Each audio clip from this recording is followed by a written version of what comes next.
ప్రజలు ఇచ్చిన తీర్పును దృష్టిలో పెట్టుకొని మనం ఇక్కడ చర్చలకు పాల్పడడం కానీ పార్టీ నిర్ణయాలు తీసుకుంటే బాగుంటుందన్న ఆలోచనతో ఈ తెలంగాణ ప్రజలు ఇచ్చిన విలక్షణమైన తీర్పు కుటుంబ పాలనకు వ్యతిరేకంగా ఇచ్చిన తీర్పు.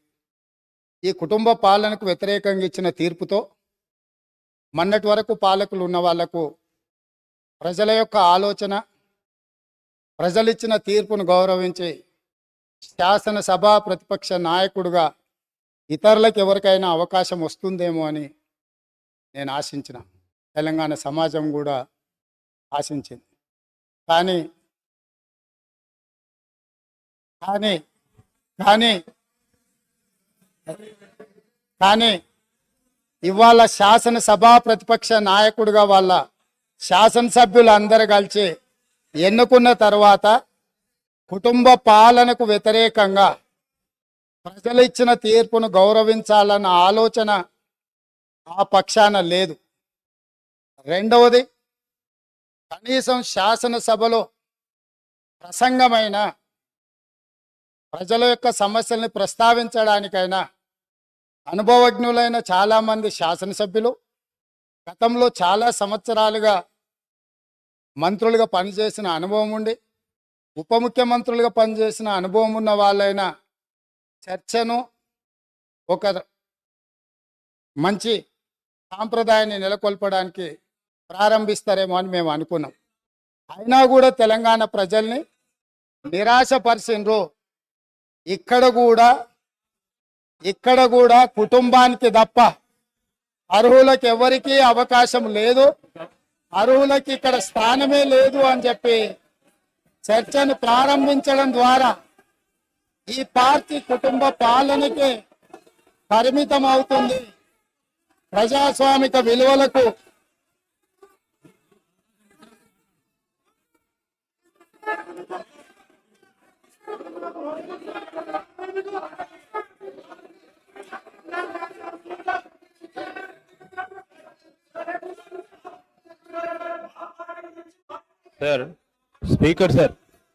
స్పీకర్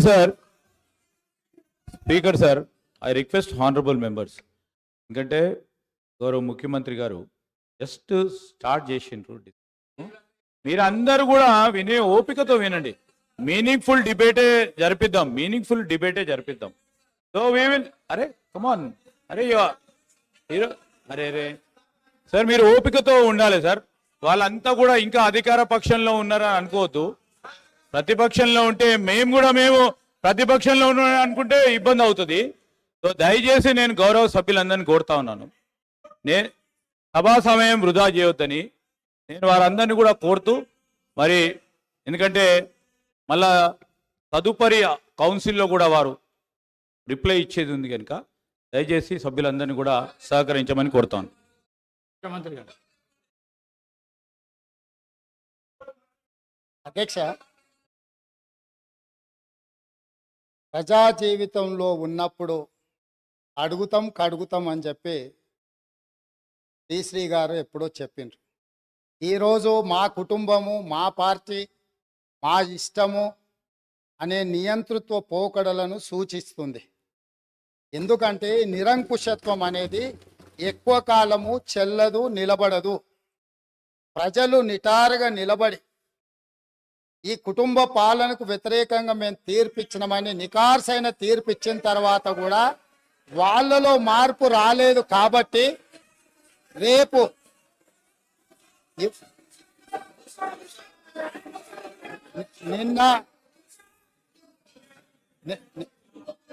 నిన్న ఇక్కడున్న వాళ్ళను అక్కడికి పంపినరు. ప్రజా తీర్పును గౌరవించకపోతే అక్కడున్న వాళ్ళను అక్కడికి పంపుతారు బయటికి. కాబట్టి వాళ్ళ ఇష్టము, వాళ్ళు ఇట్లా ఉండకుంటే మంచిదని నేను అనుకుంటున్నాను. మేము ఇట్లనే ఉంటామంటే వాళ్ళని ఎక్కడికి పంపించాలనో ప్రజలకు తెలుసు కాబట్టి నాకేం అభ్యంతరం లేదు. ఇది వాళ్ళ పార్టీ ఇష్టం. అదేవిధంగా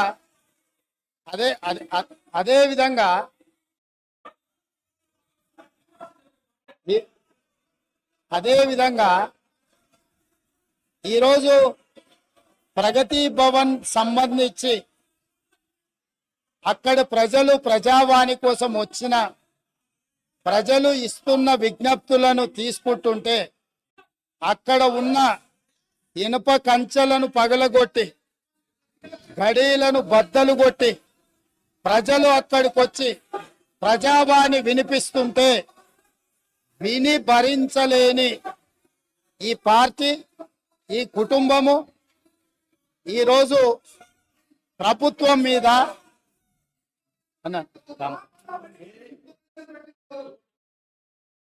ఈరోజు ఈ ప్రజలు ఇచ్చిన తీర్పును గౌరవించే కాంగ్రెస్ పార్టీ ప్రగతి భవన్ గేట్ల ముందు ఉన్న ఇనుప కంచెలను బద్దలు కొట్టి ప్రజలకు ప్రవేశమే లేదు, తెలంగాణ ప్రజల యొక్క చెమట వాసన మేము చూడము, ఇది నిషేధిత ప్రాంతమని నిషేధించిన ఆ ప్రగతి భవన్లో ఎల్బీ స్టేడియంలో మా ప్రభుత్వం ప్రమాణ స్వీకారం చేస్తున్న 1 గంట 4 నిమిషాలకు ఆ గేట్లు బద్దలు కొట్టి తెలంగాణ 4 కోట్ల ప్రజలకు ప్రవేశం కల్పించింది మా పార్టీ మా ప్రభుత్వం.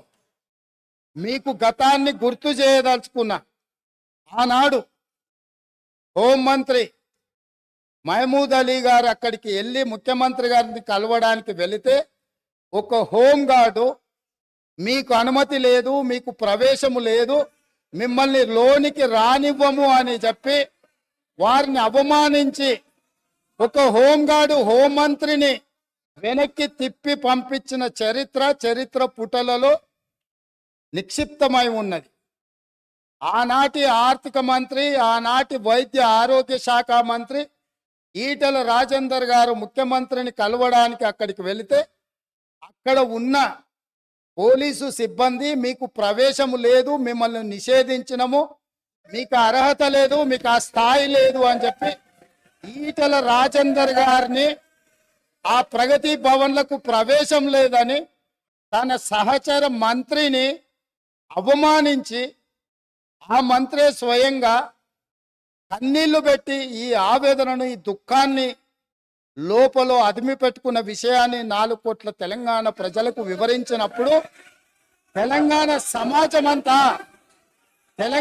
సమాజమంతా దీన్ని గమనించింది. ఇదే కాదు, ప్రజా యుద్ధ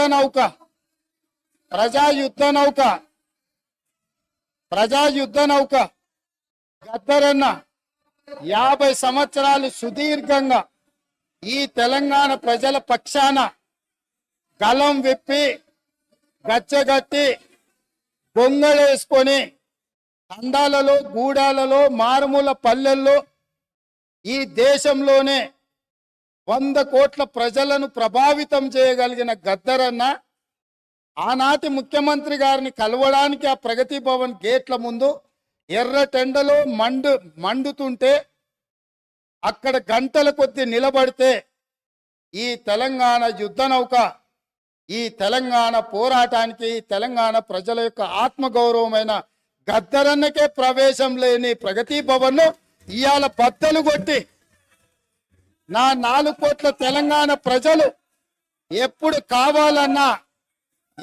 కావాలన్నా ఎక్కడికి వెళ్ళాలన్నా ఆ ప్రగతి భవన్ గేట్లను ఇనుప కంచెల్ని బద్దలు కొట్టిన ప్రభుత్వం మా ప్రభుత్వం, ప్రజలెన్నుకున్న ప్రభుత్వం, ప్రజా ప్రభుత్వం.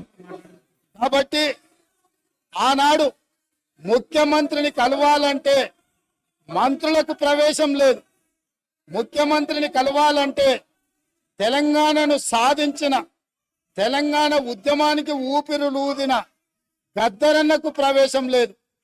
కానీ ఈనాడు దళితులు, గిరిజనులు, బలహీన వర్గాలు, మైనారిటీలు, మహిళలు ఎవరైనా అక్కడికి వెళ్ళి మా సమస్య ఉన్నది అనంటే ఈ ప్రభుత్వం వినడానికి సిద్ధంగా ఉన్నది అని చెప్పి ఈ తెలంగాణ ప్రజలకు స్వేచ్ఛనిచ్చిన ప్రభుత్వం, ప్రజా ప్రభుత్వం, ప్రజలెన్నుకున్న ప్రభుత్వం ఈరోజు ఇక్కడ ఉన్నది. నిజంగానే ఈ ప్రభుత్వం నియంతృత్వ పోకడలతో పోవాలి అనుకుంటే, నిర్బంధాలతో పరిపాలన సాగించాలి అని అనుకుంటుంటే ఇక్కడ అంతసేపు వాళ్ళు ఎవరు మాట్లాడినా సంవయనంతో ఇక్కడ వింటూ కూర్చుండే వాళ్ళం కాదు. ఆనాడు 2014 తెలంగాణ రాష్ట్రంలో తెలంగాణ ప్రభుత్వం ఏర్పడిన తర్వాత జరిగిన చర్చలలో మేమందరం సభ్యులుగా ఇక్కడ నిలబడి సమస్యల మీద మాట్లాడినప్పుడు మార్షల్స్ను పెట్టి గొర్రెలను ఈడ్చినట్టు ఈడ్చి బజార్లో పడేసి ప్రజాస్వామ్యాన్ని కూని ఇక్కడనే చేసిన వాళ్ళు ఇవాళ అక్కడ కూర్చున్నారు. వాళ్ళలాక మేము కాదు. ఇదే కాదు, గవర్నర్ గారి ప్రసంగంలో ఆనాడు ప్రజలకు వాళ్ళు ఇచ్చిన హామీలు ఈ మంత్రివర్గం తీర్మానం ద్వారా గవర్నర్ గారి ప్రసంగంలో పెట్టలేదు అని, పెడితే బాగుంటుందని చర్చించడానికి నిలబడ్డ ఆనాటి నా సహచర శాసనసభ్యులు కోమటిరెడ్డి వెంకటరెడ్డి గారిని, సంపత్ కుమార్ను శాసనసభ సభ్యత్వాన్ని రద్దు చేసి నిరంకుశ నియంతృత్వ పోకడలతోని నిర్ణయాలు తీసుకున్న వాళ్ళు శాసనసభలో గవర్నర్ రంగరాజన్ గారు ఇక్కడ ఉన్నప్పుడు ఆనాటి శాసనసభ్యులు చేసిన గందరగోళంలో 10% కూడా కోమటిరెడ్డి వెంకటరెడ్డి గారు, సంపత్ కుమార్ గారు చెయ్యలే.